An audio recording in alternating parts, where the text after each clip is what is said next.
I'm going to be working on this mule. See that mule today? And what I'm doing is I'm going to be welding connections on here because it was one of these snap-on displays and everything is loose. See how it's all loose? And I didn't get a chance to put the mule up last year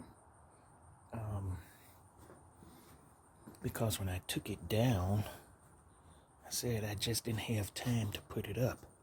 So I'm going to be welding the tail on, and I made the connections here and here, and the head, this body here, here, here, the leg is here.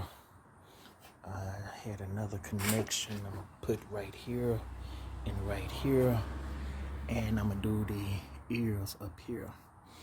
So I'm gonna do this one more. I have to